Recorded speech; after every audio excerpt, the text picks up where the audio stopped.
తల్లికి వందనం డబ్బుల అకౌంట్లోకి ఇంకా రాని వారికి ఏపీ ప్రభుత్వం మరో అవకాశం అయితే ఇచ్చింది. తల్లికి వందనం పథకం కింద 13,000 రూపాయలు అందని వారికి ఫిర్యాదు చేసే గడువును పొడిగించింది. ఈ నెల 3తో ముగియాల్సిన గడువును ఇప్పుడు ఆగస్టు 7 వరకు కూడా పెంచింది. ఏపీ ప్రభుత్వం విద్యను ప్రోత్సహించే లక్ష్యంతో అమలు చేస్తున్న తల్లికి వందనం పథకం రాష్ట్రంలో లక్షలాది మంది కుటుంబాలకు ఆర్థిక భరోసానైతే కల్పిస్తుంది. ఈ పథకం కింద ప్రతి అర్హత విద్యార్థి తరపున తల్లి లేదా సంరక్షకురాలి బ్యాంకు ఖాతాలో 13,000 రూపాయలు జమ చేస్తుంది. మొత్తం పథకం విలువ 15,000 రూపాయలు అయినప్పటికీ అందులో 2,000 రూపాయల పాఠశాల నిర్వహణ, పరిశుభ్రత, మౌలిక సదుపాయాల కోసం కేటాయించబడుతుంది. తల్లి ఖాతాలో జమ అయ్యే మొత్తం కూడా 13,000 రూపాయలు. ఈ ఏడాది కూడా లక్షలాది మంది తల్లుల ఖాతాల్లో ఇప్పటికే నిధులు జమ అయ్యాయి. అయితే చాలా మంది అర్హులమని భావించిన జాబితాలో పేరు కనిపించలేదు.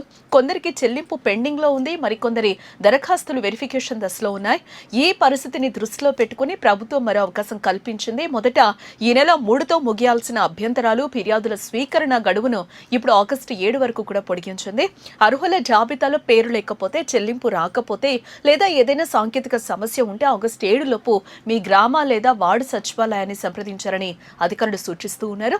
అక్కడ మీ వివరాలను పరిశీలించి అవసరమైతే ఫిర్యాదు నమోదు చేస్తారు. ఫిర్యాదు నమోదు చేసిన తర్వాత అధికారులు అర్హతను మరోసారి పరిశీలిస్తారు. అర్హులుగా తేలితే తదుపరి విడతలో నిధులు జమ అయ్యే అవకాశం ఖచ్చితంగా ఉంటుంది. ఈ సందర్భంలో ప్రభుత్వం ప్రత్యేకంగా ఒక విషయాన్ని చెప్తోంది.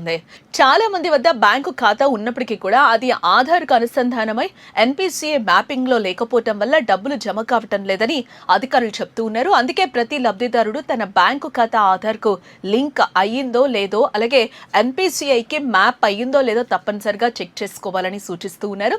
బ్యాంక్ లో లేదా సంబంధిత సేవా కేంద్రంలో ఏ వివరాలు తెలుసుకుని అవసరమైతే వెంటనే సరిచేయాలి. తల్లికి వందనం డబ్బులు రాకపోవడానికి కొన్ని సాధారణ కారణాలు కూడా ఉన్నాయి. కుటుంబ ఆదాయం అర్హత పరిమితిని మించటం, రేషన్ కార్డు వివరాల్లో లోపాలు, ఆధార్ వివరాలు సరిపోకపోవటం, తల్లి లేదా సంరక్షకురాలి వివరాలు డేటాబేస్ లో తేడాగా ఉండటం, విద్యార్థి వివరాలు అప్డేట్ కాకపోవడం లేదా బ్యాంకు ఖాతా ఎన్పీసీఐకి లింక్ కాకపోవటం వంటి కారణాల వల్ల చెల్లింపు నిలిచిపోవచ్చు. అందుకే ఫిర్యాదు చేసే ముందు ఏ వివరాలను ఒక్కసారి పరిశీలించుకోవడం మంచిది. అర్హత జాబితాలో పేరు లేకపోయినా మీరు అర్హులమని భావిస్తే నిరుత్సాహపడాల్సిన అవసరం అయితే లేదు. ప్రభుత్వం ప్రత్యేకంగా ఫిర్యాదులు స్వీకరిస్తుంది. గ్రామ లేదా వార్డు సచివాలయంలో మీ Aadhaar, ration card, bank passbook, విద్యార్థి విద్యా వివరాలు వంటి అవసరమైన పత్రాలతో వెళ్లి వివరాలు నమోదు చేయించుకోవచ్చు. అధికారులు వాటిని పరిశీలించి అర్హత నిర్ధారిస్తారు. ఇక మరో ముఖ్యమైన విషయం ఏంటంటే, ఇప్పటికే చాలా మంది లబ్ధిదారుల ఖాతాలో నిధులు జమ అయినప్పటికీ కొన్ని కేసులు ఇంకా పరిశీలనలో ఉన్నట్లుగా తెలుస్తోంది. అందుకే ఫిర్యాదు చేసిన తర్వాత వెంటనే డబ్బులు వస్తాయని భావించకూడదు.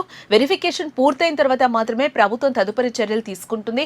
ముఖ్యంగా మీ బ్యాంకు ఖాతా ఆధార్కు అనుసంధానమై ఎన్పీసీఏ మ్యాపింగుల్లో ఉందో లేదో తప్పనిసరిగా చెక్ చేసుకోండి.